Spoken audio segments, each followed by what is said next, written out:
సమకూర్చునన్ను తండ్రితో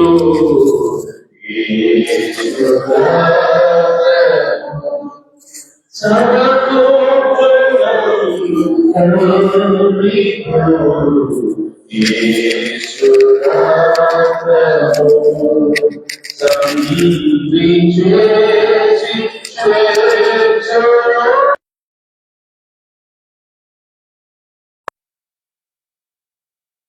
సంధి చేసి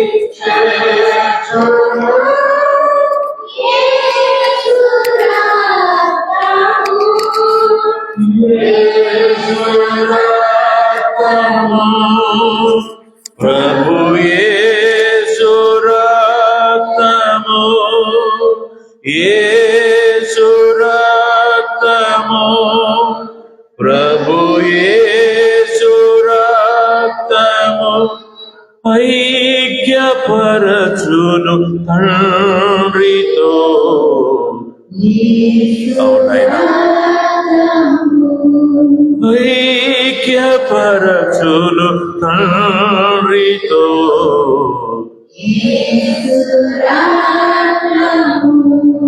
యేసు రక్తము, ప్రభు యేసు రక్తము, యేసు రక్తము, ప్రభు యేసు రక్తము అమూల్యమైన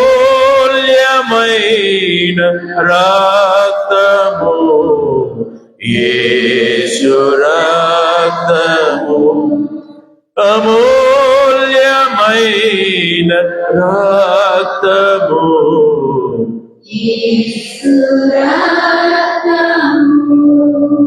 హల్లెలూయా. దేవుని యొక్క వాక్యమును వినుటకు దేవుడు మనల్ని మంచి సమయంలోనికి ఆయన రప్పించాడు. దేవుడు మనతో మాట్లాడులాగున దేవుని ప్రార్థన చేసుకుందాం. మన మధ్య ఉన్న ప్రిన్సి మనల్ని ప్రార్థనలో నడిపిస్తాడు. క్లుప్తముగా దేవుడు మనతో మాట్లాడేలాగా మనం ప్రార్థన చేసుకుందాం. Thank you Jesus.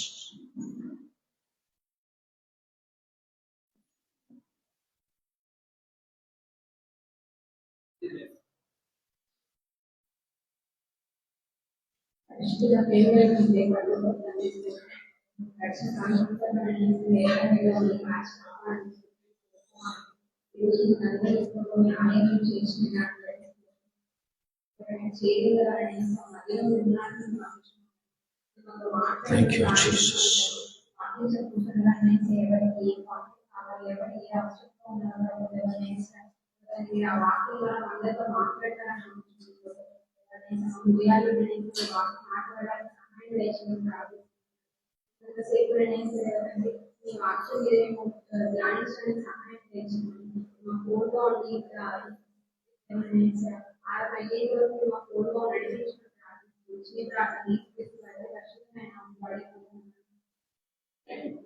దయచేసి కూర్చోండి.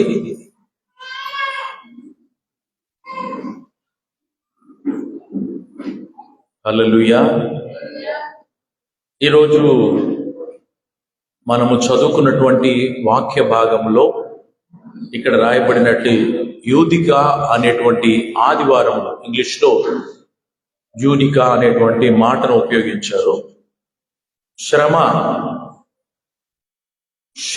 ఆదివారము అని రాయబడినటువంటి ఈ ఆదివారాన్ని మనం ఆచరిస్తూ ఉన్నాం. మన పూర్వీకులు నేర్పించినటువంటి కట్టడలను, మన పూర్వీకులు నడిచినటువంటి మార్గమును మనము ఆచరిస్తూ దేవుడు ఏదైతే వారికి తెలియజేశారో దానిని మనము అవలంబిస్తూ ముందుకు సాగిపోతూ ఉన్నాం. ఏమిటి శ్రమ? ఎవరికి శ్రమ? మనక? దేవునికా? దేవునికి శ్రమలేంటి? మనకేంటి శ్రమలు? మనం 3 పూట్ల తింటున్నాం. We are happy. ఎందుకు సంతోషంగా మనం ఉన్నాము అనంటే, ఆయన మన కొరకు రక్తాన్ని కార్చాడు. చనిపోయారు, తిరిగి లేచారు, తండ్రి యొద్దకు వెళ్ళారు. మరి ఇంకెందుకు శ్రమ? ఎవరికి శ్రమ? ఇది మనము ఆలోచించవలసినటువంటి ముఖ్యమైనటువంటి విషయం. మనకు 40 రోజుల నుంచి 6 ఆదివారాల్లో శ్రమ మరణ చరిత్రను మనం చదువుకుంటున్నాం. శ్రమ మరణ చరిత్రను మనం చదువుకుంటున్నాం. ఈ శ్రమ మరణ చరిత్రను, ఆ చరిత్రలో ఉండేటువంటి భాగం మొత్తం కలుపుకున్న 24 గంటలు, 24 గంటలు జరిగినటువంటి ఆ శ్రమ మరణములను మనము 40 రోజులు చదువుకుంటున్నాం. అందుకని ఉపవాస దినాలు జ్ఞాపకం చేసుకోవాల్సిన మాటను మనం పక్కన పెట్టి శ్రమ దినాలు అనడం మనం మొదలుపెట్టాం. ఇవి ఎవరికి శ్రమ దినాలు అని మనం ఆలోచన చేస్తే, we have to rejoice our life. దేవుని యొక్క సన్నిధిలో మనము సంతోషించాలి. కారణం, ఆయన మన కొరకు ఆల్రెడీ రక్తాన్ని చిందించేశాడు. కానీ అంతటి గొప్ప బలియాగమును మనము జ్ఞాపకం చేసుకున్నట్టుకు ఈ 40 దినాల ఉపవాస కూడికలు ప్రకటించగలిగింది. ఇప్పుడు ఉదాహరణకి కొన్ని దగ్గరలా ఇబ్బంది కలిగినప్పుడు తన ప్రజలు నాశనమైపోతారు అని ప్రకటించిన తర్వాత శ్రమ దినాల్ని ప్రకటించేటువంటి వాడు, అవునా? ఆ శ్రమ దినాల్లో బూడిదను పోసుకుని గోని పట్టను కట్టుకుని ప్రార్థించేటువంటి ఆనవాయితీ మన బైబిల్లో ఉంది. ఇప్పుడు మనకు ప్రకటించినటువంటివి ఏంటి? 40 దినాలు అంటే ఉపవాస కూడికలు. హల్లెలూయా! ఈ ఉపవాస దినాలు ఎందుకు అనంటే, మనల్ని మనము శారీరకంగా తగ్గించుకున్న ఆత్మలో బలపడాలని దేవుని యొక్క వాక్యాన్ని ప్రతిరోజు మనం చదువుకుంటూ ఉన్నాం. కారణం ఏంటంటే, ప్రతి మనిషి జీవితంలో శరీరము బాగా తిని సుఖపడింది అనంటే వారి యొక్క మాటలు కానీ వాళ్ళ యొక్క పద్ధతులు కానీ అన్నీ మారిపోతూ ఉంటాయి. అందుకనే ప్రతి మతములోనూ ప్రతి జాతిలోనూ ఉపవాసము అనేది చాలా మంచిది అని వాళ్ళు తెలియజేస్తారు. ఎందుకు అనంటే, ఉపవాసము అంటే సహవాసం. ఎవరితో సహవాసము? ఆ సహవాసము అనంటే దేవునితో సహవాసం చేసి ఉండాలి. అంతేగాని మన పనులు మనం చేసుకుంటూ నేను ఉపవాసం ఉంటున్నాను అని మనం ఉండకూడదు అంటారు పెద్దలు. దేవునితో సహవాసం చేయడమే ఇంకొకరితో మనము నివసించడం. హల్లెలూయా! మన ఆహారాన్ని, మనం తినేటువంటి భత్యాన్ని ఆ రోజు ఇంకొకరికి ఇవ్వడం. ఇక్కడ చాలా మంది ఫెయిల్ అవుతూ ఉంటారు. మనం తినాల్సినటువంటి ఆహారాన్ని భద్రపరచుకొని మళ్ళా వేడి చేసుకుని రాత్రికి తింటాం. కానీ మనం తినాల్సిన ఆహారాన్ని ఇతరులకు పెట్టగలిగిందే నిజమైనటువంటి ఉపవాసం అని దేవుని వాక్యం చెప్తుంది. సో ఈ విధంగా రకరకాలుగా ఉపవాస దినాల్లో మనము ఉన్నాం. ప్రియమైనటువంటి దేవుని బిడ్డలారా, కొన్ని కారణాల చేత భూమి మీద దేవునిని వ్యతిరేకించేటువంటి జనాలు ఎక్కువైపోయిన తర్వాత దేవుడు సమూలంగా వారిని నాశనం చేసి ఒకే ఒక వ్యక్తి కుటుంబాన్ని ఆయన ప్రేమించి నోవహు ద్వారా సువార్తను ప్రకటించాడు. దేవుడు, మీరు రండి, మారు మనసు పొందండి, మంచివాళ్ళు అవ్వండి, మీరు దేవునికి వ్యతిరేకమైనటువంటి కార్యాల్లో మీరు ఉన్నారు అని వారికి ఎంతో చెప్పినప్పటికీ కూడా వాళ్ళు మాట వినలేకపోయినప్పుడు దేవుడు నోవహుతో తనిచ్చినటువంటి కొలతల ప్రకారము ఆయన ఓడను చేశారు. ఇలాంటి పరిస్థితులన్నీ జరిగిన తరువాత దేవుడు భూమి మీద ఒక నరుణ్ణి చూశాడు. ఆయనకు అతను చాలా మంచివాడు అని అనిపించి ఆయన్ని పిలిచాడు. ఆయనే అబ్రాము తర్వాత అబ్రహాముగా మార్చినటువంటి వ్యక్తి. దేవుడు ఆయనని ఎన్నుకొని ఆయన్ని ఈ విధంగా పిలిచాడు. ఆదికాండము 12వ అధ్యాయం మనం చదువుకున్నటువంటి వాక్యం. ఇవన్నీ జరిగిన తర్వాత ఈ భూమి మీద విపరీతమైనటువంటి దేవునికి వ్యతిరేకమైనటువంటి సమస్యలు, దేవుడు అంటే లెక్కలేనితనం, ఇటువంటి పరిస్థితుల్లో అందులో నుంచే ప్రాముఖ్యత కలిగినటువంటి విగ్రహారాధనలో నుంచే, విగ్రహములను అమ్మిపెట్టేటువంటి కుటుంబంలో నుంచే నిజాయితీ కలిగినటువంటి మనస్సు కలిగినటువంటి వ్యక్తి, నిజాయితీ కలిగినటువంటి మనసు ఉన్నటువంటి వ్యక్తిని ఇతడు కరెక్ట్ అని దేవుడు అబ్రామును ఎన్నుకున్నాడు.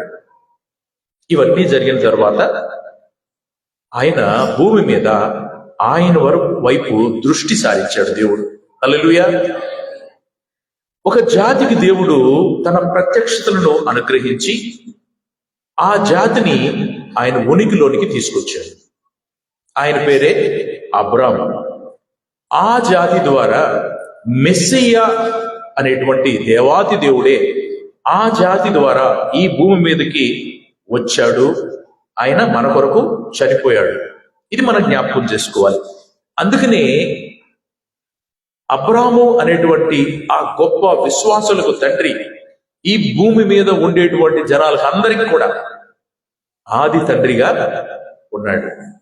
మరి అంతకు ముందు ఈ భూమి మీద మొదటగా పుట్టినటువంటి వ్యక్తి ఎవరు అని అంటే ఆదాము. ప్రియమైనటువంటి దేవుని బిడ్డలారా, దేవుని పద్ధతి మానవ శ్రేష్టత కొరకే, మానవుని యొక్క శ్రేయస్సు కొరకే, మానవుని యొక్క మంచి కొరకే ఆయన ఏదైనా చేశాడు గాని మానవుల యొక్క నాశనం కొరకు ఆయన చేయలేదు. దేవుని మాటను విననప్పుడు మానవునికి చెప్పే ఆయన ఏదైనా చేశాడు గాని మానవునికి చెప్పకుండా, మానవుడు వెళ్ళి ఇతరులకు ప్రకటింపకుండా దేవుడు ఎప్పుడు కూడా ఎవరిని కూడా ఈ భూమి మీద నాశనం చేయలేదు. ఆయన ఖచ్చితంగా కాషన్ అనేది ఇచ్చాడు. మరి నీవు విననప్పుడు దేవుడు ఆయన డెసిషన్ ఆయన తీసుకున్నాడు. అయితే క్రైస్తవ కుటుంబాల్లో క్రైస్తవులకి అందరికి కూడా అబ్రహాము అనేటువంటి పేరు చాలా చాలా వరకు చిరపరిచితమైనటువంటి పేరు. అందువల్ల వారి గురించి ఎక్కువగా మనము ఇంట్రడక్షన్ ఇవ్వాల్సిన అవసరం లేదు. అయితే ఆయన విశ్వవిఖ్యాత కలిగినటువంటి వాడు. కారణం ఏంటంటే ఒక భాషని లేదు, అన్ని భాషల వాళ్ళు, అన్ని తెగల వాళ్ళు, ఈవెన్ ఇస్లాం వాళ్ళు అందరూ కూడా ఆయన్నే తండ్రి అంటారు, అబ్రహాంనే తండ్రి అంటారు. ఆయన అంతేకాకుండా ఒక గొప్ప దాత. ఆయన అతని హృదయము చాలా గొప్పది. ఎంతలా అంటే నీకు సగం నాకు సగం, నేను పెద్దోడు కాబట్టి 60% నాకు 40% నీకు, నేను అన్ని సంపాదించాను కాబట్టి 70% నాకు 30% నీకు అనేటువంటి రోజుల్లో కూడా నీకు ఎంత కావాలో అంత తీసుకో, మిగిలింది నాకి అన్నటువంటి వాడు అబ్రహాము. ఆమేన్. ప్రియమైనటువంటి దేవుని బిడ్డలారా, అతని యొక్క సౌశీల్యత, సంపద బహు ప్రశంసనీయమైనదని వాక్యం తెలియజేస్తూ ఉంది అబ్రహాము గురించి. అయితే తన అన్న కుమారుడైనటువంటి లోతు విషయంలో ఇక్కడ ఏం చెప్పాడు దేవుడు? ఆది కాండము 12వ అధ్యాయంలో ఏం చెప్పాడు? నీవు లేచి, నీవు అంటే ఎవరు? నీవు నీ కుటుంబంతో అని అనలా దేవుడు అక్కడ. నీవు లేచి నీ దేశము నుండి, నీ బంధువుల యొద్ద నుండి, నీ తండ్రి ఇంట నుండి బయలుదేరి నేను నీకు చూపించు దేశమునకు వెళ్ళుము అన్నాడు. ఇప్పుడు ఆయన దేవుడు చెప్పినటువంటి మాటలు విన్నాడు. బట్ ఆయనతో పాటు తన తండ్రిని కూడా, తన అన్న కొడుకునైనటువంటి లోతును కూడా అతను ఇంట్రెస్ట్ తీసుకోవాల్సినటువంటి పరిస్థితి వచ్చింది. బట్ వాస్తవానికి అయినా కూడా దేవుడు అతనంటే ఇష్టపడ్డాడు. చూడండి, ఒక మాట చదువుకుందాము. ఆదికాండము 14వ అధ్యాయము, ఆదికాండము 14వ అధ్యాయము 22వ వచనంలో అబ్రాము, నేనే అబ్రామును ధనవంతునిగా చేసి తిని అని నీవు చెప్పుకుంటున్నట్లు ఒక్క నూలు పోగైనను చెప్పుల వారైనను నీ వాటిలో ఏదైనా ఎంత నిజాయితీ పరుడో చూడండి ఆయన. నీ వల్లే ధనవంతుడయ్యావు అని నీవు అనకుండా ఆఖరికి ద లీస్ట్ చెప్పుల వారు కూడా నాకు అవసరం లేదన్నాడు. అబ్రహాము ఆ కాలంలో దేవుడు నిర్ణయించినటువంటి అసాధారణమైనటువంటి వ్యక్తిగా ఆయన అభివర్ణించబడ్డాడు దేవుని యొక్క దైవికమైనటువంటి గ్రంథములు. అప్పటికతను దేవునికి ఏకైక సాధనం ఆయనే. దేవుని యొక్క మనిషి, ఈయన నా మనిషి అని దేవుడు నిర్ణయం తీసుకున్నాడు. ఈయనే నా దేవుడని ఆయన నిర్ణయం తీసుకున్నాడు. కారణం ఏంటంటే ఈ లోకంలో అబ్రహాము బహుభయంకరమైనటువంటి అన్యుడు అని అనుకోవాలి. అందరూ అంతే. అప్పుడు దేవుని ఎవ్వరు కూడా వెళ్ళరు. అయితే విశ్వాసమును గురించి నేర్చుటకు అబ్రహాము యొక్క జీవితము దేవుడు ఆయన ముందుంచాడు. నీ జీవితం ఇది అని. అందుకనేటువంటి భక్తుడైనటువంటి పౌలు రోమాకు రాస్తూ రోమియోలకు రాసినటువంటి పత్రికలో ఆయన ఒక మాట కోట్ చేశాడు. 4వ అధ్యాయము 3వ వచనంలో ఆయన అంటాడు, అబ్రహాము దేవుని నమ్మెను. ఏమంటాడు? అబ్రహాము దేవుని నమ్మెను, అది అతనికి ఎలా ఉండిందట? నీతిగా ఎంచబడెను. అబ్రహాము దేవుని నమ్మాడు, అది అతనికి నీతిగా. అయితే ఇక్కడ మనం గమనించాల్సిందంటే ఏమిటి ఈయనలో ఉండేటువంటి క్వాలిటీస్? ఇతను కూడా మనలాంటి సామాన్యమైన మానవుడే కదా. ఈయనకి కూడా టెంప్టేషన్స్ అనేవి ఉంటాయి కదా. ఈయన అసలు తప్పే చేయలేదా? మరి విశ్వాసులకు తండ్రి ఎలా అయ్యాడు అని అంటే, దేవుడు అతన్ని చూసిన తర్వాత అతని మనసు ఎంత గొప్పదో, నిజాయితీ ఎంత గొప్పదో, తమ్ముడు, అన్న, నా అన్న కొడుక, నీకేం కావాలో తీసుకో, మిగిలినదే నేను తీసుకుంటా. ఎందుకంటే కారణం ఏంటో తెలుసా? నన్ను పిలిచిన వాడు గొప్పవాడు అనేటువంటి విశ్వాసం ఆయనలో వచ్చేసేది. అబ్రహాముకు దేవుడు 7 మార్లు ప్రత్యక్షమయ్యాడు. అబ్రహాముకు నాకు తెలిసి 7 మార్లు ఆయన ప్రత్యక్షమయ్యాడు. అబ్రహాం విశ్వాసిగా ఉన్నప్పుడు అతని విశ్వాసం వృద్ధి అవుతూ వచ్చింది. ఒక్కసారిగా అవలా. అబ్రహాముకు దేవుడు 4 సార్లు పరీక్షలు పెట్టినట్టు మనం చూస్తూ ఉన్నాం. అన్నీ ఉన్నా కొడుకు లేకపోతే, బిడ్డ లేకపోతే ఏంటయ్యా అనేటువంటి శోధన ఆయన అడిగాడు. ఇంక ఈ లోకం ఏముంది? నా వంశం ఏమైపోద్ది? నాకు కొడుకులు లేరు, నాకు బిడ్డలు లేరు, నా వంశం ఏమైపోతుంది అని. దేవుడే నీకు ఉన్నప్పుడు, ఈ లోకాన్ని విడిచి దేవుని దగ్గర ఉండేటప్పుడు, మరి ఈ లోకంలో నీకు స్థానాలు ఎందుకు అని ఆలోచిస్తే మానవుడు ఎప్పుడు కూడా అంతే.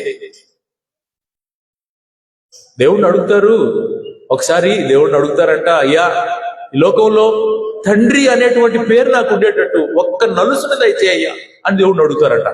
ఎన్నో సంవత్సరాలు బిడ్డలు లేకపోతే. సరే, దేవుడు తనల్ని ప్రేమించేటువంటి ఇది ఎవరైతే ఏముండదని ఒక కుమార్తెని ఇచ్చాడు అనుకో. కొద్ది రోజులు అయిన తర్వాత, దేవా కుమార్తెని ఇచ్చావు కానీ కొడుకు లేకపోతే ఏమన్నా బాగుందా? నీకు తెలియదు ఏముంది స్వామి అని దేవుడు మళ్ళీ అడుగుతాడంట. మొదట ఏమడిగాం మనము? తండ్రి అని పిలువబడితే చాలు. ఈ లోకంలో నా భార్య అవమానంగా ఉంది, గుడ్రాలు అంటారు, పిలువబడాలయ్యా, మేము తల్లిదండ్రులుగా పిలువబడాలి అని దేవుడిని ప్రాధేయపడినప్పుడు దేవుడు కనికరించి కుమార్తెనిస్తే కొద్ది రోజులు అయిన తర్వాత ఆ బిడ్డకు తోడుండాలి కదా ఈ లోకంలో, మగదిక్కు లేకపోతే ఎట్ట ప్రభువా అని దేవుణ్ణి మనం అడుగుతానంట కొంతమంది కోసం. ఏదైనప్పటికీ కూడా వాక్యం సెలవిచ్చింది ఏంటంటే, చిల్డ్రన్ ఆర్ హిజ్ హెరిటేజ్. పిల్లలు యెహోవా అనుగ్రహించు స్వాస్థ్యము. స్వాస్థ్యము అంటే అర్థం ఏమిటి అనంటే, నీకు నీవుగా సంపాదించకుండానే దేవుడు నీకు ఇచ్చేది. అందుకనే దాన్ని ఏమంటారంటే గృహమును విత్తమును పితరులు ఇచ్చినటువంటి స్వాస్థ్యము అని అన్నారు. నీవు కట్లా, నీ తాతో, నీ నాయనో, నీ అమ్మమ్మోళ్ళో, నీ నానమ్మోళ్ళో వాళ్ళు కట్టింది నీకు వచ్చేది స్వాస్థ్యం అంటారు. నిన్ను ఆశీర్వదించి నిద్రించుచూ ఉండగా నీ దేవుడు నీ చేతిలో అగాధ స్థలములలో నా తల్లి గర్భమున నీవు నన్ను నిర్మించిన రీతి చూడగా నాకు భయమును వణుకును కలుగుచున్నదని దావీదు 139వ కీర్తనలో అంటాడు. భార్యాభర్తలను ప్రేమించి అది ఎప్పుడు దేవుడు ఇస్తాడో వాళ్ళకి తెలియదు. హాస్పిటల్కి వెళ్ళిన తర్వాత వాళ్ళు డిసైడ్ చేస్తారు, కన్సీవ్ అయ్యారమ్మా అని. సంతోషం, దేవుడు నన్ను ఆశీర్వదించాడు అని తల్లి తండ్రి ఇద్దరు కూడా ఇష్టపడతారు. నిన్ను ఎన్నుకొనుటకు దేవుడు నీ తల్లి గర్భములో ఉన్నప్పుడే నిన్ను ఎన్నుకున్నాడు. ఆమేన్. అబ్రహాం పరిస్థితిలో చూస్తే ఇది అంటాడు కదా, మొదటి వచనంలో 12వ అధ్యాయము దేవుడు అంటాడు, నీవు లేచి నీ దేశము నుండి, నీ దేశాన్ని విడిచిపెట్టమంటే ఎలా ఉంటుంది చెప్పండి. నెంబర్ 2, నీ బంధువులను ఎద్దు నుండి, నీ తండ్రి ఇంటి నుండి బయలుదేరి నేను నీకు చూపించు దేశానికి పో. నిన్ను ఏం చేస్తాడైనా? నిన్ను గొప్ప జనముగా చేసి నిన్ను ఆశీర్వదించి నీ నామమును నా నామము నీ ద్వారా ఆశీర్వదిస్తాది అని అనలా ఆయన. అబ్రహాము ఇప్పటికీ కూడా యూదులైనటువంటి వాళ్ళు, హెబ్రీలు అందరూ కూడా వాళ్ళు చెప్పేటువంటి మాటలు, వాళ్ళలో చాలా మంది తెగలు ఉన్నప్పటికీ కూడా అబ్రహాము మా తండ్రి అంటారు వాళ్ళు. అబ్రహాము మీ తండ్రి అయినప్పుడు మీరు నన్ను ఎరగరా అని యేసయ్య మాట్లాడాడు. నీ నామమును గొప్ప చేయుదును, నీవు ఆశీర్వాదముగా ఉంటావు. నిన్ను ఆశీర్వదించు వారిని, నిన్ను ఎవరైతే నేను పేరు పెట్టి పిలిచాను, నిన్ను అబ్రాము నేను నిన్ను పేరు పెట్టి పిలిచాను, నిన్ను ఎవరైతే ఆశీర్వదిస్తారో వారిని నేను ఆశీర్వదిస్తాను. నిన్ను ఎవరైతే దూషిస్తారో నేను వారిని దూషిస్తాను అలా దేవుడు, వారిని శపిస్తాను అని అన్నాడు. ఎంత దేవుడు ఆయనకి తోడుగా ఉన్నాడో అర్థం చేసుకుందాం ఇక్కడ. అంతేకాదు, ఒక అర్థం కానటువంటి ఆశీర్వాదం ఏంటో తెలుసా? ఈ భూమి యొక్క సమస్త వంశములు, ఈ భూమి మీద ఉండేటువంటి సమస్త వంశములు నీ యందు ఆశీర్వదింపబడతాయి అని అన్నాడు. కారణం ఏంటి? యేసయ్య కూడా ఆ వంశము నుంచి వచ్చినటువంటి వాడే.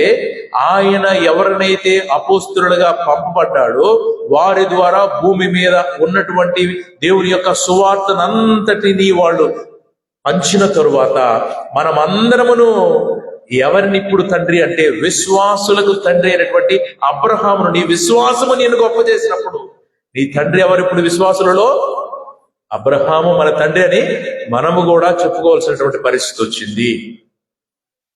ఎంతలాగా ఆశీర్వదించాడంటే, అయితే అబ్రహాం గారికి 3 ముఖ్యమైనటువంటి వాగ్దానాలు చేశాడు. ఏంటి ఆ 3 ముఖ్యమైన వాగ్దానాలు? ఇప్పుడు మనం చదువుకున్నటువంటి ఈ వచనాల్లో ఒకటి, నంబర్ 1 భూమి. నంబర్ 1 ఏంటి?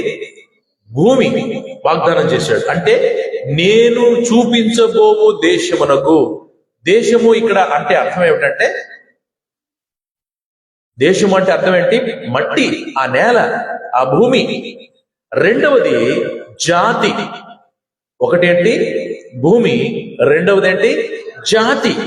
నేను నిన్ను ఒక జాతిగా లేక ఒక జనముగా చేస్తాను అని. అంతేకాకుండా నేను నిన్ను దీవిస్తాను అంటున్నాడు. చూడండి 2-3 వచనాల్లో. ఆ తర్వాత దీవించడమే కాకుండా ఏమన్నాడు ఆయన? నేను నిన్ను ఆశీర్వదించి నీ నామమును గొప్ప చేయుదును, నిన్ను ఆశీర్వదించు వారిని నేను ఆశీర్వదిస్తాను, నిన్ను దూషించేటువంటి వారిని నేను శపిస్తాను అంటున్నాడు. అయితే ఈ అబ్రాముకు దేవుడు 3 ముఖ్యమైనటువంటి వాగ్దానాలు ఇచ్చాడు కదా. వాటిలో 3వది ఏమిటి? ఫస్ట్ ఏమిచ్చాడు? భూమి ఇచ్చాడు. తర్వాత జాతినిచ్చాడు. 3వది ఏమిచ్చాడంటే గొప్ప వాగ్దానం, నీ యందు సమస్త జనులు ఆశీర్వదింపబడతారు అన్నాడు. నీ యందు సమస్త జనులు ఆశీర్వదింపబడతాడు. ఇప్పుడు చూస్తే యేసు క్రీస్తు ప్రభువుల ద్వారా అబ్రాము లోకములో ఉన్నటువంటి అందరికీ కూడా ఆయన ఆశీర్వాదం అయ్యాడు అనేది మనకు నెరవేరిందా లేదా? ఖచ్చితంగా నెరవేరింది. అంటే దేవుడు ఈ భూమిని అనగా ఈ దేశమును మీకు ఇస్తాను అని చెప్పినటువంటి వాగ్దానము అప్పటికి ఇంకా నెరవేరలేదు, కానీ ఇప్పటికైతే నెరవేరిపోయింది. ఎందుకంటే మనమందరమును ఆయన నామము పెట్టబడినటువంటి వాళ్ళము. అంటే చూడండి, నీ విషయములోను నా విషయములోను దేవుడు అబ్రహాముకి ఇచ్చినటువంటి వాగ్దానమును, నీ విశ్వాసమును నా విశ్వాసమును మన జీవితంలో దేవుడు నెరవేరుస్తూ ఉంటాడు. ఇప్పుడు ఆయన వాగ్దానం ఏమిటంటే, నిన్ను ఎవరైనా ఇబ్బంది పెడితే దేవుడు వారిని శపిస్తాడట. అర్థమైందా? దేవుడు ఇస్తానని వాగ్దానం చేసినటువంటి ఆ భూమిని తూర్పున యూఫ్రటీసు, ఉత్తరాన హిత్తీయ జాతి, దక్షిణాన ఈజిప్టు నది మొదలైనటువంటి ఈ ఎల్లల మధ్య ఉన్న ఈ భూభాగమును దేవుడు తన ప్రజలకు వాగ్దానం చేశాడు అలనాడు అబ్రాముతో. చూడండి, అందుకని అంటాడు, నీవు లేచి నీ దేశము నుండి, నీ బంధువుల యొద్ద నుండి, నీ తండ్రి యొద్ద నుండి బయలుదేరి నేను నీకు చూపించు దేశమునకు వెళ్ళు. అపోస్తుల కార్యాలు 7వ అధ్యాయము 2వ వచనంలో ఆత్మావశుడై పరిశుద్ధాత్మను పొందుకున్నటువంటి ఒక గొప్ప దైవజనుడు, సంఘములో ప్రత్యేకింపబడినటువంటి వాడు, 7 మందిలో ఒకడైనటువంటి స్టెఫను మాట్లాడినటువంటి మాటలు ఇక్కడ మనం చదివితే, అపోస్తుల కార్యములు 7వ అధ్యాయము 2వ వచనంలో, మన పితరుడైన అబ్రహాము హారానులో కాపురం ఉండక మునుపు ఎక్కడున్నాడైనా? మెసొపొటేమియాలో ఉన్నప్పుడు మహిమ గల దేవుడు అతనికి ప్రత్యక్షమై ఏమన్నాడు? నీవు నీ దేశమును, అంటే ఇది, నీవు నీ దేశమును నీ స్వజనమును విడిచి బయలుదేరిపోయి నేను నీకు చూపించబోయేటువంటి దేశమునకు రమ్మని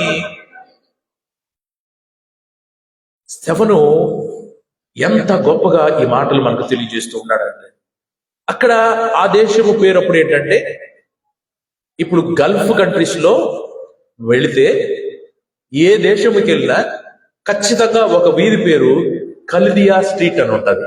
ఏముంటది? ఖలిదియా స్ట్రీట్ అని ఉంటుంది. అల్ ఖలిదియా అని అంటారు. అక్కడేమంటున్నాడు 4వ అధ్యాయంలో, అప్పుడు అతడు ఖలిదీయుల దేశమును విడిచిపోయి హారానులో కాపురము ఉన్నాడు. ఆ తర్వాత అతని తండ్రి చనిపోయిన తర్వాత అక్కడ నుంచి బయలుదేరి మీరిప్పుడు కాపురమన్న ఈ దేశమందు నివసించటానికై దేవుడు అతనిని తీసుకుని వచ్చాడు. ఎవరితో మాట్లాడుతూ ఉన్నారు? కాసేపట్లో చంపేస్తారు అతన్ని, చంపేస్తారు. అయినప్పటికీ పరిశుద్ధాత్మ వశుడై స్టెఫను మాట్లాడినటువంటి మాటలు ఇక్కడ మనం జ్ఞాపకం చేసుకుంటూ ఉన్నాం. దేవుని వాగ్దానం ఎలా ఉంటుందో తెలుసా?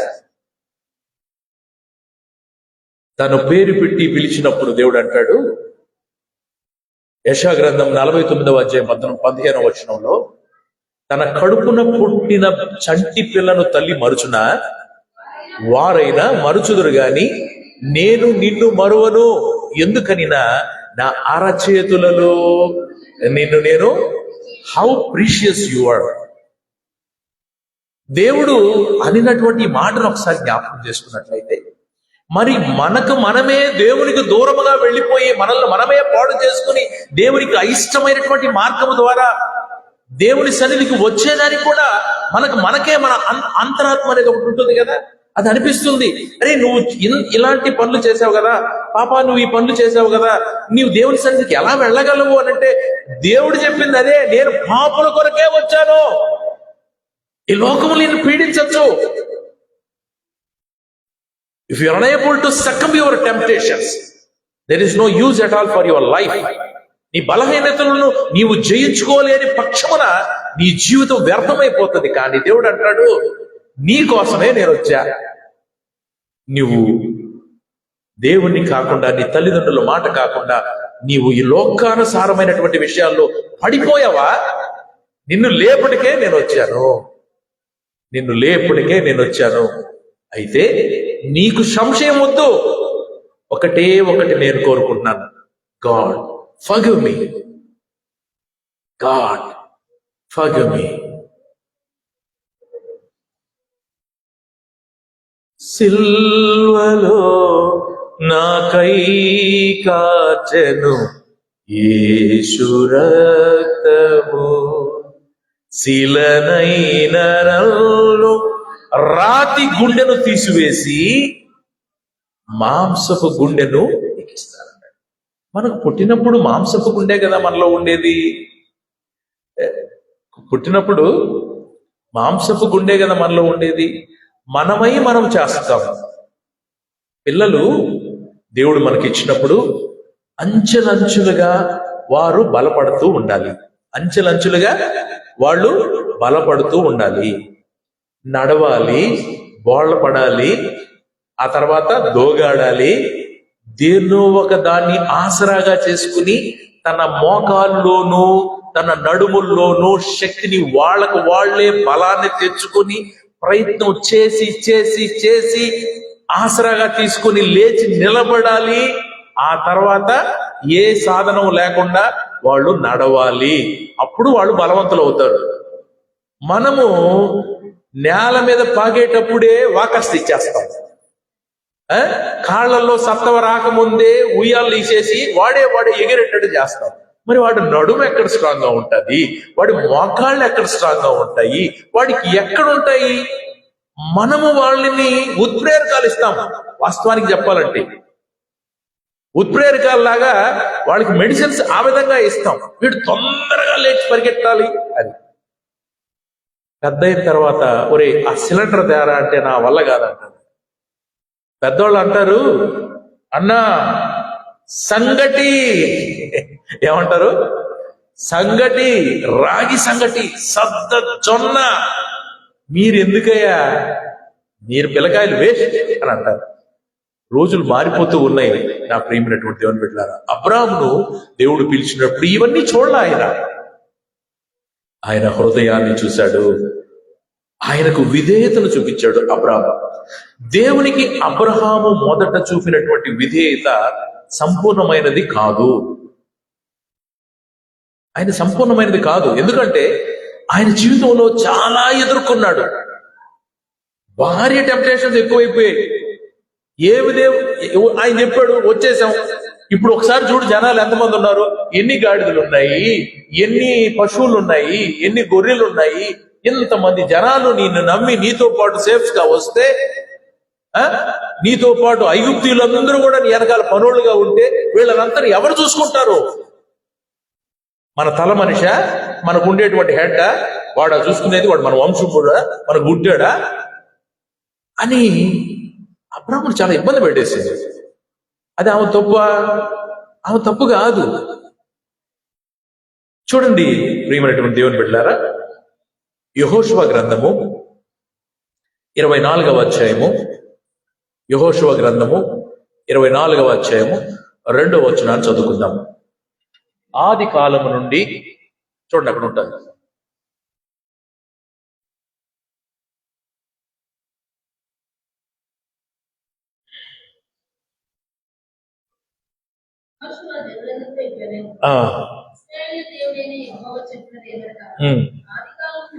ఆది కాలము నుండి మీ పితరులు అనగా అబ్రహామునకును నాహోరుకును తండ్రి అయినటువంటి తెరహు కుటుంబీకులు నది ఎక్కడ దాటారు? వాళ్ళు ఎక్కడి నుంచి దాటారు? యూఫ్రటీసు అద్దరిని నివసించి ఇతర దేవతలను కూడా వాళ్ళు పూజించినటువంటి వాళ్లే.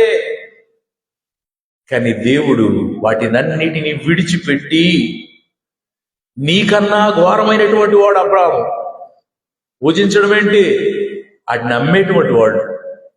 అమ్మి రకరకాల విద్యకు ఒక దేవత, యుద్ధానికి ఒక దేవత, వైద్యానికి ఒక దేవత, రకరకాలుగా.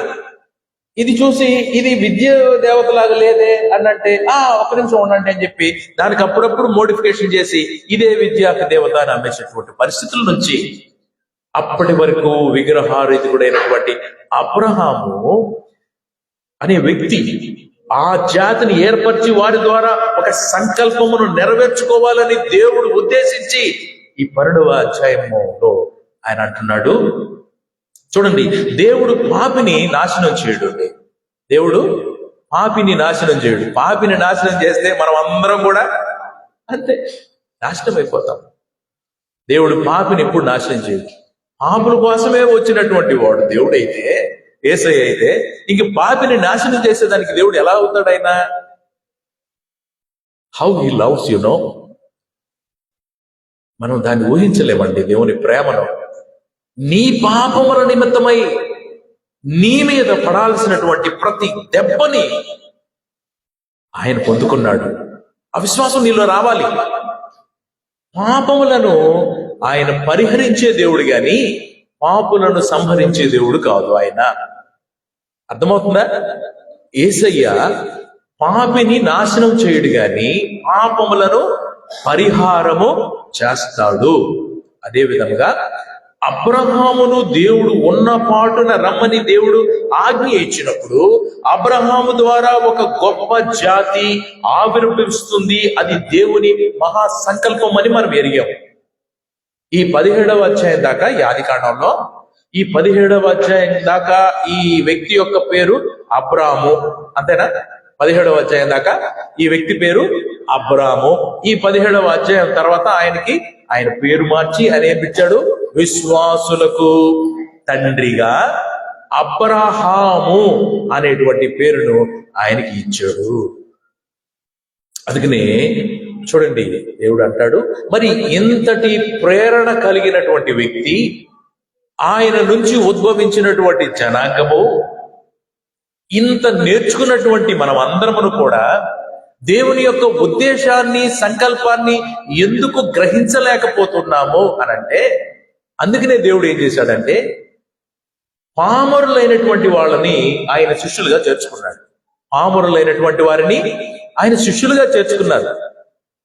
వాళ్ళలో ఎవరు కూడా పిహెచ్డీలు చేయలేదు, ఎవరు కూడా ఇంజనీరింగ్లు చేయలేదు, ఎవరు కూడా ఐఏఎస్లు చేయలేదు. అఫ్కోర్స్ ఇండియా ఐఏఎస్ అనుకోండి, ఇండియన్ అడ్మినిస్ట్రేటివ్ సర్వీస్, అది అక్కడ ఉన్నతమైనటువంటి విద్యలు చేసుకున్నటువంటి వాళ్ళని ఆయన తీసుకోలా. కొరింథీయులకు రాసినటువంటి పత్రికలో 1 కొరింథీ 1వ అధ్యాయము 21వ వచనాన్ని మనం చదువుకున్నట్లయితే, అక్కడ ఆయన మాట్లాడినటువంటి దేవుని జ్ఞానానుసారముగా లోకము తన జ్ఞానము చేత దేవుని ఎరుకుండినందున సువార్త ప్రకటన ఎను వెర్రితనము చేత నమ్మువారిని రక్షించుటకు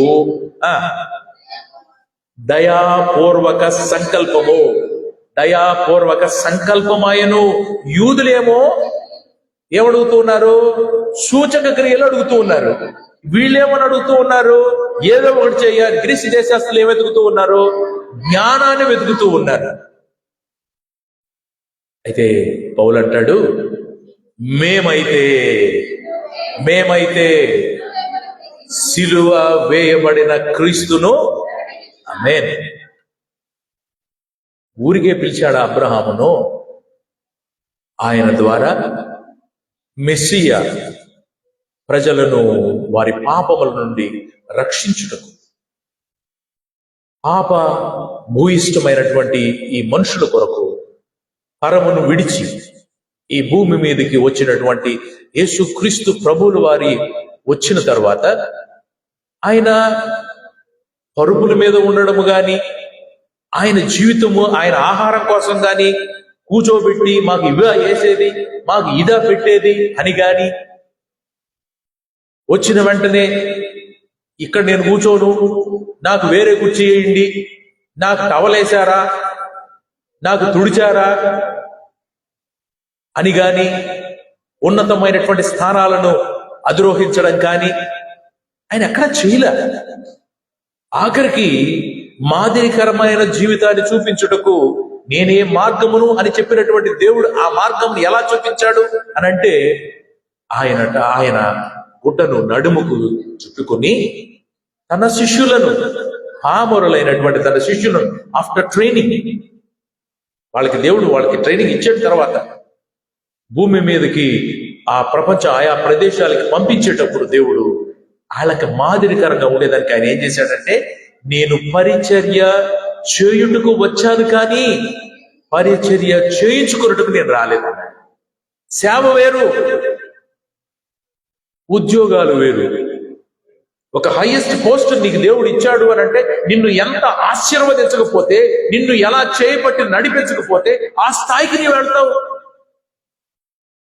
ఒక హయ్యర్ ర్యాంక్ లో నీవు ఉన్నప్పుడు అక్కడ ఉండేటువంటి ప్యూన్ వచ్చి, ఆ ప్యూన్ గారు రండి మీరు ఈ సీట్ లో కూర్చోండి, ఏసే నాకు చెప్పాడు అని చెప్పలే. అక్కడ దట్స్ అ డిఫరెంట్. నిన్ను దేవుడు హెచ్చించినటువంటి స్థాయి, సింహాసనం మీద దీనులను ఆయన సింహాసనం మీద కూర్చోబెట్టినప్పుడు నీవు సింహాసనం మీద ఉండేటువంటి వ్యక్తిగానే నువ్వు ఉండాలి, పాలించాలి. ఎందుకంటే అధికారులను ఎవరిచ్చారు? దేవుడే ఇచ్చాడు. రాజులను ఎవరిచ్చారు? దేవుడే ఇచ్చాడు. అయితే నీ ఇంటికి చిన్నవాడు వచ్చినా గాని అది నీ ఇల్లు, నీ సొంతం.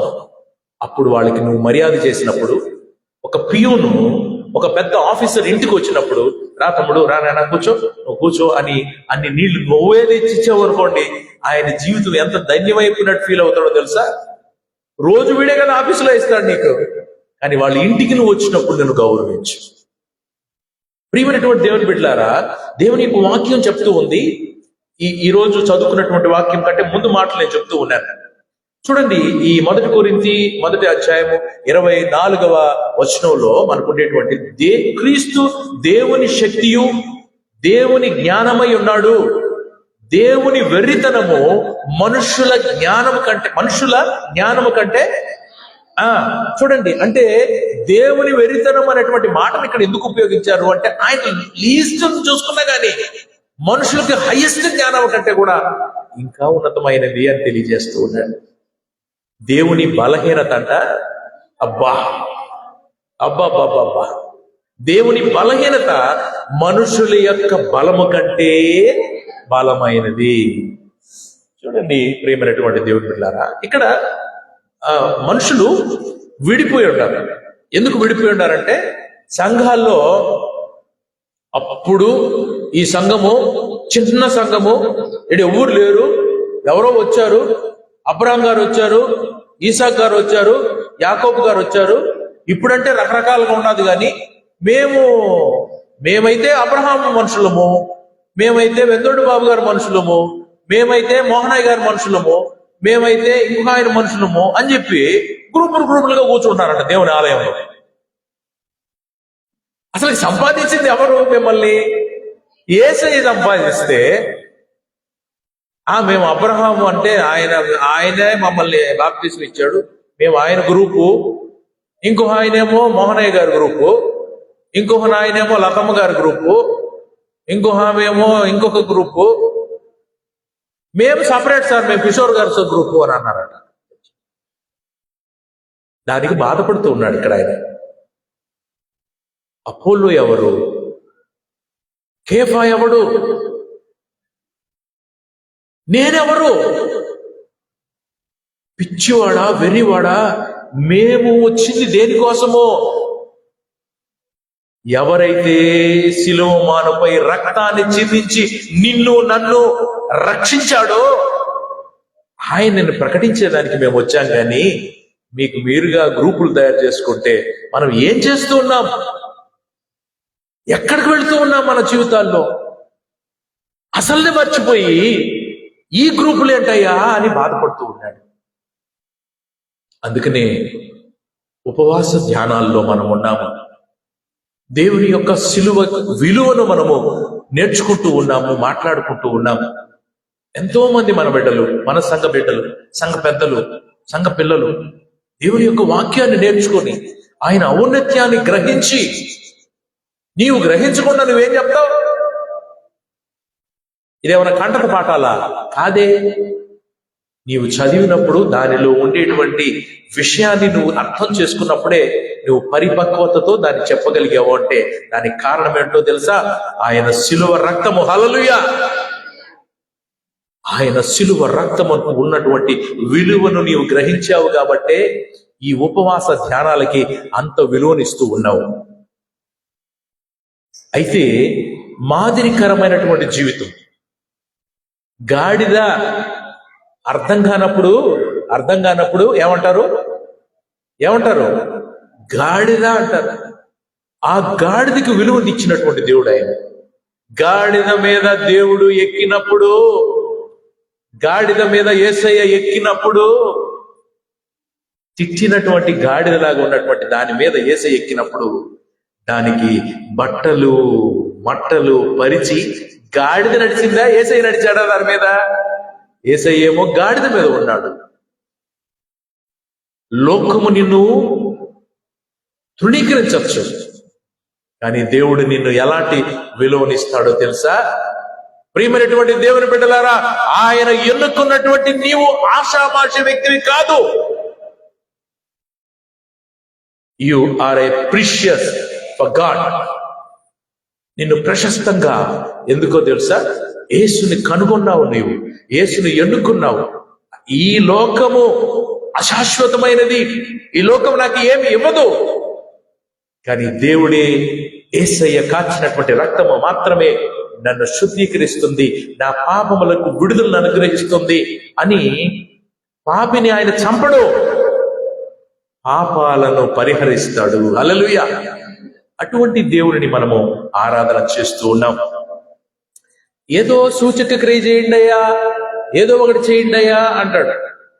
చూడండి, మత్తయి సువార్త 12వ అధ్యాయము, మత్తయి సువార్త 12వ అధ్యాయము 38వ వచనాన్ని జ్ఞాపకం చేసుకుంటే, శాస్త్రులలోనూ పరిసయ్యులలోనూ కొందరు ఏమంటారు, బోధకుడా నీ వలన ఒక సూచక క్రియ చూడగోరుచు ఉన్నామని ఆయనతో చెప్పి, ఆయన ఏమన్నాడు వాళ్ళతో? ఒక మాట అన్నాడు, మీరు అటు ఇటు అయినటువంటి వ్యక్తుల చెడ్డతరం వారారా సూచక క్రియను అడుగుచున్నారు. ప్రవక్త అయినటువంటి యోనాను గురించి మీరు విన్నారు కదా, అటువంటి సూచక క్రియ ఏంటది? ఏమిటది? యోనా 3 రాత్రి మగళ్ళు తిమింగలము కడుపులో, యోనా 3 రాత్రులు తిమింగము కడుపులో 3 రాత్రులు ఎలా కొన్నాడో, అలాగే మనుష్య కుమారుడు కూడా 3 రాత్రి మగళ్ళు భూగర్భములో ఉంటాడు. ఇదే సూచక క్రియ అని దేవుడు చెప్పాడు. అనగా యేసు క్రీస్తు వారు పునరుత్థానానికి అక్కడ వాళ్ళకి ముందుగానే సూచనలు ఇచ్చాడు. గ్రీకు వారంటే అన్యులు. గ్రీకు వారు ఎవరు? అన్యులు. ఇక్కడ ఎవరు? అబ్రహాము మా తండ్రి అని చెప్పబడేటువంటి వాళ్ళు ఒక గ్రూప్ ఉన్నారు, గ్రీకు వారు ఉన్నారు, పౌలు వాళ్ళు అనే ఒక గ్రూప్ ఉన్నారు, మేము కేఫా గ్రూపు అని కొంతమంది ఉన్నారు. రకరకాలు ఉండేటువంటి వాళ్ళతో మాట్లాడుతూ ఉన్నారు. వారికి జ్ఞానం అంటే మక్కువ, తర్కము వాళ్ళ జ్ఞానము, వాళ్ళ అభిమానం అది. హేతువాదులు వారి వ్యాసంగం ఎలా ఉంటుందంటే, మతాచారాలలో యూదులు అలా సతమతం అయితే, యూదులు ఎలాంటి వారంటే వాళ్ళ మతాచారాల్లో వాళ్ళు సతమతమైపోతూ ఉంటే, ఈ గ్రీకు వారు తర్కాన్ని వితర్కముతో వాదించి వాదించి జ్ఞానం గురించి మాట్లాడి వీళ్ళు చాలా బాగా మాట్లాడుకుంటూ ఉంటారు, జ్ఞానం గురించి వెతుకుతూ ఉంటారు. ఇవి ఎక్కువైపోతూ ఉన్నాయి. దాన్ని సంఘాల్లోకి తీసుకొచ్చేసారు, వెళ్ళి దాన్ని సంఘాల్లోకి తీసుకొచ్చేసారు. అందుకనే ఆయన చాలా బాధపడుతూ ఉన్నాడు. అందుకని మనము కూడా జ్ఞాపకం చేసుకోవాల్సినటువంటి విషయం ఏమిటంటే, ఈ లోక జ్ఞానాన్ని దేవుడు ఏం చెప్పాడు? మీరు ఆ అధ్యాయాన్ని చదివితే ఆయన అంటాడు, వెర్రితనంగా చేశాడు. ఈ లోక జ్ఞానాన్ని ఏం చేశాడు దేవుడు? వెర్రితనంగా చేశాడు. అయితే మేము సిలువ వేయబడిన క్రీస్తును ప్రకటించుచున్నాము. సిలువ యూదులకు ఏమవుతుందంటే, సిలువ యూదులకి ఆటంకం. సిలువ యూదులకు ఏమవుతుంది? ఆటంకం. అందుకే వారు ఏమడుగుతున్నారంటే, సూచక క్రియలు కావాలని అడుగుతున్నారు యేసయ్యని. సిలువ వేయబడిన క్రీస్తు అంటే వాళ్ళకి అవమానం అనిపించింది. ఇప్పటికీ ఒప్పుకోరాడు. అసలు మీరు యూదులు వాళ్ళు నడుస్తూ వచ్చేటప్పుడు మనం పోయి ప్రైజ్ లార్డ్ జీసస్ హల్లెలూయా అని మీరు అనంటే దుప్పుకొని ఉమ్మేస్తారు. మీరు భయంకరమైనటువంటి అవమానం. అక్కడికి వెళ్ళిన వాళ్ళకి అర్థం అవుతుంది, అది మనకు తెలియకపోవచ్చు. ఉమ్మి వేస్తారంటే యూదులు స్టిల్ టుడే, ఇప్పటికి. రోమీయులకి రాసినటువంటి పత్రిక 9వ అధ్యాయము, రోమా 9వ అధ్యాయము 33వ వచనాన్ని చదువుకుందాం. ఉమ్, ఆ, ఉమ్. ఇదిగో నేను అడ్డురాతిని అడ్డుబండను సియోనులో స్థాపించుచు ఉన్నాను, ఆయన యందు విశ్వాసముంచువాడు సిగ్గుపడడని వ్రాయబడిన ప్రకారము వారు అడ్డురాయి తగిలి తొట్రుపాటు పడ్డారు. ఏమిటి ఈ కేఫా? కేఫా అంటే అర్థం ఏంటి? పేతురు రాసినటువంటి మొదటి పత్రికలో, పేతురు రాసినటువంటి మొదటి పత్రిక 2వ అధ్యాయం 7వ వచనములో ఆయన అంటాడు, విశ్వసించుచున్న మీకు ఆయన అనగా దేవుడు, ఆయన అమూల్యమైన వాడు. విశ్వసించుచున్నటువంటి మీకు ఆయన ఎవరు? అమూల్యమైనటువంటి వాడు. విశ్వసింపని వారికైతే ఇల్లు కట్టువారిని ఏ రాతినైతే నిషేధిస్తారో అదే మూలకు ఏమవుతుందంట? తలరాయి అయింది. ఏ వ్యక్తులైతే అడ్డురాయిగా అని అనుకున్నారో ఆ రాయే హెబ్రీలకు యూదులకు మూలకు తలరాయి అయింది. అది అడ్డురాయు అడ్డుబండయు అయింది. ఆ తర్వాత కట్టువారు వాక్యములకు అవిధేయులై తొట్టిల్లుచున్నారు, దానికే వారు నియమింపబడి ఉన్నారు. అందుకనే అంటాడు, సిలువ వేయబడినటువంటి క్రీస్తు యూదులకు ఏమైపోయాడు? అడ్డుబండ అయ్యాడు. అన్యులకేమో అనగా గ్రీకులకేమో సిలువ ఎలా కనబడుతుందంట? వెర్రితనంగా కనబడుతూ ఉందంట. మనం ఏ గ్రూప్ లో ఉన్నామో మనల్ని మనము ఆలోచన చేసుకోవాలి. మనం ఏ గ్రూప్ లో ఉన్నాము? ఇప్పుడు సిలువ వేయబడినటువంటి క్రీస్తును కలిగిన వారముగా ఉన్నామా? అసలు సిలువకు మాకు సంబంధమే లేదు. మేము ఫలానా వ్యక్తులము, ఫలానా గ్రూప్ వాళ్ళము, మేము లోతరన్స్, మేము పెంతుకోస్తులము, మేము మరణాత వాళ్ళము, ఇవి మాకు లెక్కలేదు అనేటువంటి దానిలో ఉన్నామా? ప్రియమైనటువంటి దేవుని బిడ్డలారా, యేసు ప్రభువును లోకం ఎంత తేలిక చేసి మాట్లాడుతుందో, ఆయనను తృణీకరిస్తుందో.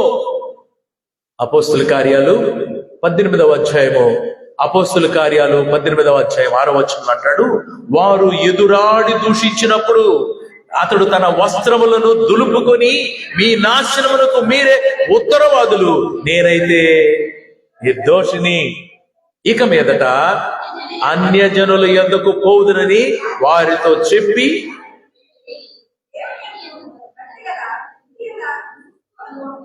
ఆమేన్. ఈ లోకంలో మనిషికి కావలసింది ఏంటో తెలుసా? ఈ రోజు లోకంలో మనిషికి కావలసింది సువార్త. బహుభయంకరమైనటువంటి దేవునికి వ్యతిరేకమైనటువంటి దురాత్మ ఈ లోకంలో ఉంది. కొంతమంది క్రైస్తవ్యాన్ని నాశనం చేసేదానికి వాక్యము ద్వారానే ట్రైనింగ్ ఇచ్చి సంఘాలను స్థాపించి మీలో అనుమానాలను రేకెత్తించే విధముగా వాక్యాన్ని బోధించేటువంటి దుర్బోధకులు ఈరోజు చాలా మంది రిక్రూటెడ్ పర్సన్స్ ఉన్నారు. చాలా జాగ్రత్తగా ఉండండి. వాళ్ళు ఏం చెప్తారంటే వాక్యాన్ని చదవనివ్వరు, మనకు అనుమానాలనే రేకెత్తించాడు. నిజంగా ఆయన నీ కోసమే వచ్చాడా? నిజంగానే ఆయన నీ కోసం రక్తమును కార్చాడా? నిజంగానే ఆయన దేవుడని ఎక్కడ చెప్పాడు? నేను దేవుని కుమారుడని ఎక్కడ చెప్పాడు? చూపించండి బైబిల్లో అని మనం అడుగుతారు. కానీ మనల్ని సర్వనాశనానికి నడిపించేటువంటి తెగలు ఈ రోజు ఎక్కువ ఉన్నాయి. అసలు యేసుని సిలువని ఎందుకు వేశారో తెలుసా మీకు? ఎందుకు వేశారు యేసుని సిలువని? నేను ఆయన కుమారుణ్ణి, ఆయన పంపితేనే వచ్చాను అని అన్నాడు కాబట్టి సిలువ వేశారు ఆయన్ని. మరి సిలువ వేసింది సత్యమైనప్పుడు మరి ఆయన దేవుని కుమారుడు కాదా? దేవుడు పంపిస్తే వచ్చిన వాడు కాదా? ఇంతకంటే మనకు జవాబు ఏముందండి? చూడండి, మన జీవితంలో మన జ్ఞాపకం, పౌలు వేదనతో మాట్లాడుతూ ఉన్నాడు. వెర్రితనముగా ఉంటుంది వాళ్ళకి ఈ లోక జ్ఞానము. ఒక భక్తుడు రాస్తాడు, ఈ లోక నటన ఆశలన్నీయు తరగిపోవుచుండగా, ఈ లోక నటన ఆశలన్నీయు కరగిపోచుండగా, మారని నీ వాగ్దానములే మారని నీ వాగ్దానములే నమ్మి సాగిపోదును. నా జీవిత యాత్రలో ప్రభువా నీ పాదమే శరణం. ఈ లోక యాత్రలో మనం నమ్మవలసింది ఏంటి అని అంటే సిలువ, ఆయన రక్తము. ఇలా మన జీవితాన్ని అర్థం చేసుకోలేకపోతే మనల్ని మోసపరిచేటువంటి దురాత్మలో మనము ఎన్నో ఇబ్బందులు పడిపోతూ ఉంటాం. అందుకని ఒక మాటను మనం జ్ఞాపకం చేసుకుందాం. 1 కొరింథీయులకు రాసినటువంటి మొదటి అధ్యాయము 26వ వచనంలో, సహోదరులారా, మిమ్మున పిలిచినటువంటి పిలుపును ఒకసారి మీరు చూడండి. మీలో లోక రీతిని జ్ఞానులైనను గనులైనను గొప్ప వంశపు వారైనను అనేకులు పిలువబడలేదు. కానీ ఏ శరీరియు దేవుని ఎదుట అతిశయింపకుండునట్లు జ్ఞానులను సిగ్గుపరచుటకు లోకమందు వెర్రివారిని దేవుడు ఏర్పరచుకొని ఉన్నాడు. అంతే. బలవంతులైన వారిని సిగ్గుపరచుటకు లోకములో బలహీనులైనటువంటి వారిని దేవుడు ఏర్పరచుకున్నాడు. ఎన్నికైన వారిని వ్యర్థం చేయుటకు లోకములో ఎవరిని ఏర్పరచుకున్నాడు? నీచులైనటువంటి వారిని ఏర్పరచుకున్నాడు ఆయన. అందుకనే నీకు ఎప్పుడు కూడా మందిరము అంటానే నీవు ఇంకొకరిని జడ్జి చేయకూడదు. ఈడా దేవుని ఆలయంలో వచ్చి కూర్చో ఉన్నాడు, వీళ్ళ కథలంతా నాకు తెలుసు, ఈడ ఎంత బాగా కూర్చో ఉన్నాడు చూడండి దేవుని ఆలయంలో, అబ్బా ఈడంత ప్రార్థనాపరుడు ఇంకొకడు లేడన్నట్టు కూర్చో ఉన్నాడు. నిజమే, దేవుని సన్నిధిలో తన హృదయాన్ని భద్రపరుచుకున్నట్టుకు దేవుడు నన్ను ఏదో ఒక రోజు మారుస్తాడు, దేవుడు నన్ను ఏదో ఒక రోజు నన్ను కనుగొంటాడు, నన్ను ఏదో ఒక విధంగా ఆయన మారుస్తాడు అనేటువంటి ఆశతో వచ్చినటువంటి వారిని వాళ్ళని దూరం కూర్చోమనండి, వాడి సంగతులు నాకు అన్ని తెలుసు అని మనం అనకూడదంట. ఎందుకంటే దేవుని మందిరము ఎప్పుడైతే, గమనించండి, దేవుని మందిరము సమస్త జనులకు ప్రార్థనా మందిరం అనబడును. వాళ్ళు ప్రార్థించడం కోసమే వస్తారు అని దేవుని వాక్యం సెలవిస్తుంది. ఇది దేవుని మందిరము కాదు అనుకున్నప్పుడు నువ్వు జడ్జి చేస్తావు అవతల వ్యక్తుల్ని, నీకు సంబంధమేలే. అందుకనే చిన్న చర్చెస్ లో ప్రాబ్లం ఏంటంటే ప్రతి ఒక్క వ్యక్తి పర్సనల్ విషయాలన్నీ తెలిసిపోతాయి మనకు. వాడు ఎక్కడున్నా, ఏం చేస్తున్నా, ఏం తిరుగుతున్నా, ఏమి చేస్తున్నా మనకు తెలిసిపోతాయి. ఎప్పుడు అతీతుడు కాదు, అందరూ వస్తారు. అందుకని నీ ఇంటికి నన్ను పొమ్మంటే నాకు కష్టం, నా ఇంటికి నిన్ను రమ్మంటే నాకు కష్టం, నీకు కష్టం. అదే మందిరం అనేది ఒకటి ఉండిందనుకో, ఎవరినైనా ఆపగలవా? ఆపచ్చా? అందుకని అందరికి కూడా ఇది దేవుని మందిరం. అది నీవు ఎవరైనా కావచ్చు.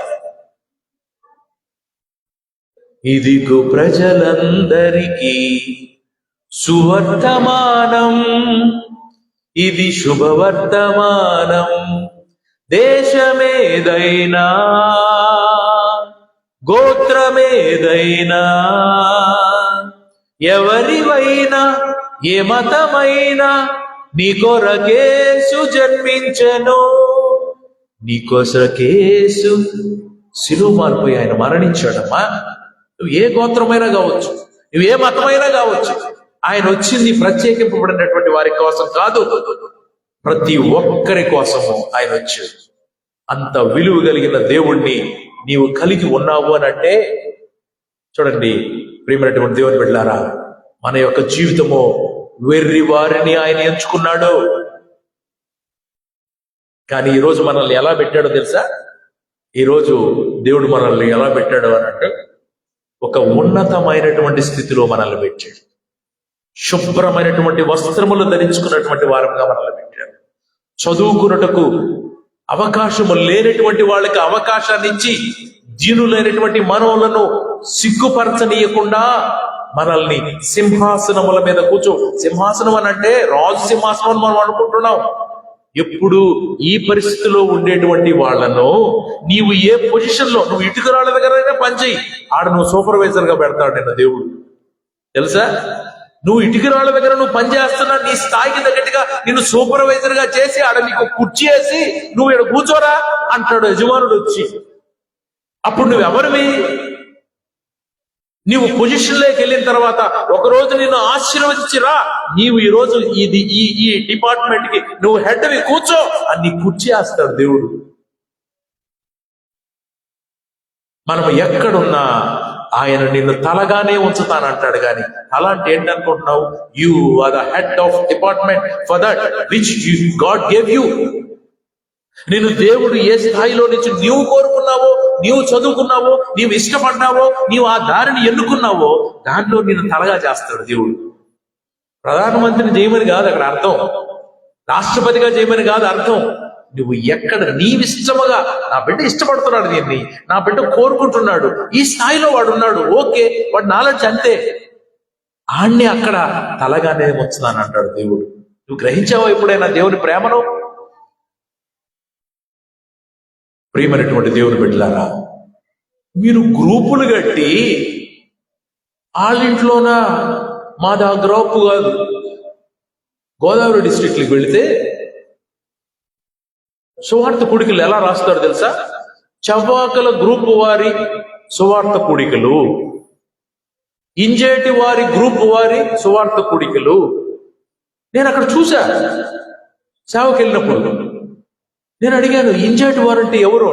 అది మా ఊరు, మా ఇంటి పేరు సార్, మా గ్రూప్ వాళ్ళే ఈ దీనిలో, ఇంకా మాకు వేరే వాళ్ళకి మాకు అవకాశం లేదు. గ్రూపులుగా. ఇంకా మరి సిలువ యొక్క విలువ ఎక్కడుంటుందండి? అందుకనే మనం మొట్టమొదట మనం చూడాల్సింది ఏంటంటే, మనం కళ్ళు మూసుకుంటే, ప్రార్థనకి మనం వంగితే, నీ కొరకు ఆయన కార్చిన రక్తము నీకు కనబడాలి. అది విధేయత. హల్లెలూయా. అబ్రామా, విడిచిపెట్టు నీ స్థలాన్ని, నీ కుటుంబాన్ని, రా అంటే వచ్చేసాడు ఆయన. నీ జీవితంలో, నా జీవితంలో దేవుడు పిలిస్తే మనం రాగలమా అంటే, ఆయన అడిగింది ఏంటంటే నీ హృదయాన్ని అడుగుతున్నాడు దేవుడు. హల్లెలూయా. నీ హృదయాన్ని అడుగుతున్నాడు దేవుడు.